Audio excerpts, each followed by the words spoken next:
All right, let's look at the homework. This is your homework. It's to loop through and print everything in this JSON structure. Now you're going to use the principles that I showed you before to do this. It's not really that hard once you get the hang of it. And getting the hang of it means understanding what you're working with and how it's supposed to work. First off, we want to ask what structure we're looking at. So look closely at this structure and see if you can understand. Look at the very first line. Very first line is a list. So actually, I may as well do this right now. I'm actually going to create a new file, and I'm going to call it homework. Sorry, I'm going to do that within PyCharm. And I'm going to call it homework1 or homework2.py. I think it's the second homework. And let me just show you how we're going to use JSON. When we use JSON, we're going to use a JSON module. And then I can say this. I can say fh equals open and give it the name of the file.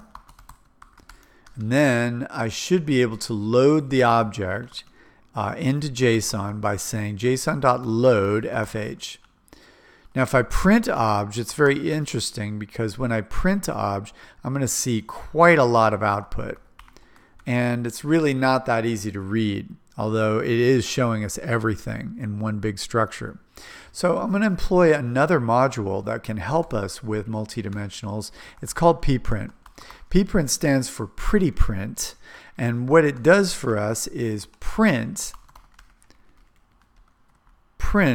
a structure. Oops, that's interesting. Print a structure that is in a more readable format, and they actually call it pretty printing. And pretty printing refers to just output that's not ugly. Ugly means it's all mixed together and it's impossible to read. That's more or less what ugly means. It's like impossible to read. So when they say ugly code or ugly, whatever data, then they're talking about how unreadable it is. And so pretty means readable. It's interesting that that sort of those synonyms have grown up. Pretty means readable. How do you like him? Well, he's real readable, man. How do you like her? Well, she's readable. She's pretty. He's pretty. Let's look at so let's look at this structure. Now I've written it out in an easy way, and this is actually showing it to us in a very easy format. And actually, I can also show you the extra credit homework. This is an actual JSON file. My JSON file config.json I kind of made up. But if you look at this structure, you can see it's a lot more complicated and it's a hell of a lot longer. It has lots and lots of data in it. And there's an extra credit homework that'll allow you to work with it. And you can see that the JSON file as it's presented to us is also formatted in a way that makes it a little bit easy to read. Now we're not going to read this one. I'm going to leave this one to extra credit. But when you look at this one, you should be able to pick out the pieces and see what it is we're working with. And again, this JSON file is going to translate directly into Python structures that we can use. You can see by the very first brace that you're looking at there that this is a list. You can tell because although we use square brackets for a lot of different purposes, square brackets in terms of lists and dictionaries, that'll be a list. So we can say that that's a list.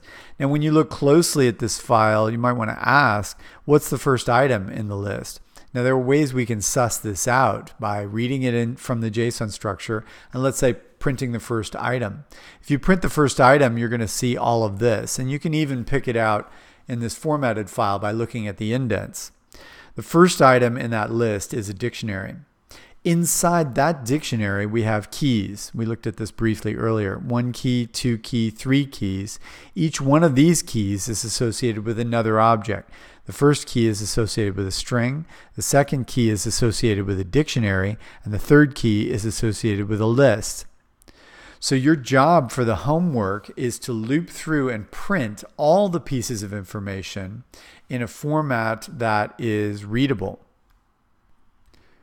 We want the output to look like this. You're going to use spacing and extra print statements to separate the items so that it comes out in a nice readable format.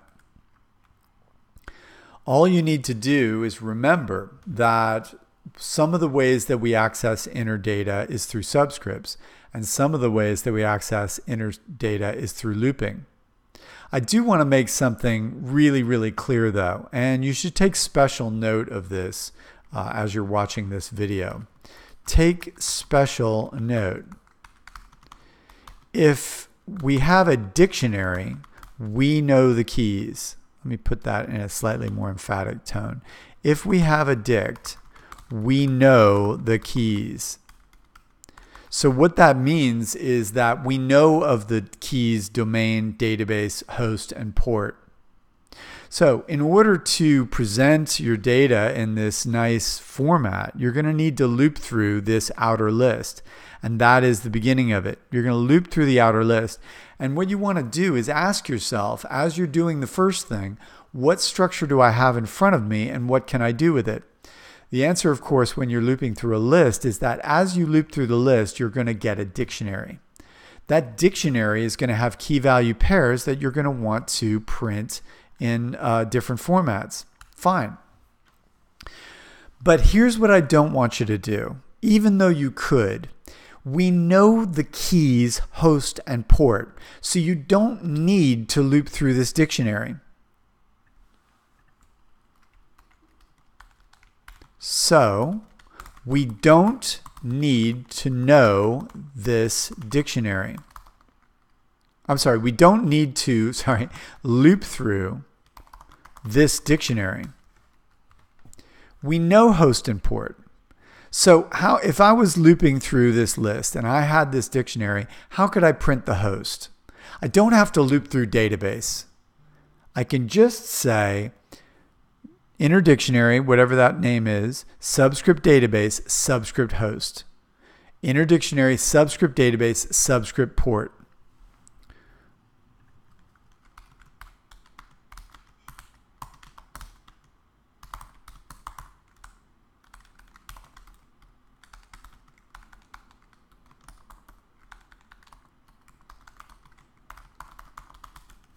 I want to make that real clear because a lot of folks will try to loop through everything. You don't have to loop through everything. Here are the things you need to loop through.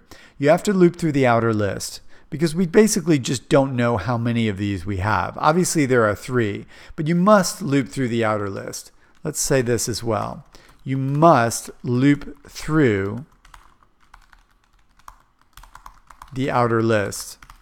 That's number 1. Second, you must not loop through the interdict. And finally, you must loop through the inner list. Now, of course, what I mean by that is that the inner dictionary is this, and the inner list is this, and the outer list is this. So you're going to begin with 4 interdicts in list, right? But that interdict is also an outer dict because that outer dict would be this. 4 item in outer list. 4 item in our list. What is item? It's a dict. It's an interdict, but it's also the outer dict for these other structures. So 4 item in outer list. Print the domain, right? 4 item in outer list, print, and this is the tough part, well, not too tough, item, subject, subscript, domain. But then, how do we get to database, host? You're going to use the subscript for database and then another subscript to host. You're not going to loop through the dictionary. And I'm kind of emphatic on that because I want you to understand that we know these keys. We don't have to loop through a dictionary to get its keys if we know the keys. And it's probably more efficient just to use the subscript to get the key, to get the value back. Okay, that's it for the homework. The extra credit homework is also listed, and it works with the actual real world file that will ask you to pull out a bunch of data about basically, I think, routers or switches within the Cisco network. So have at it, enjoy, and send me questions.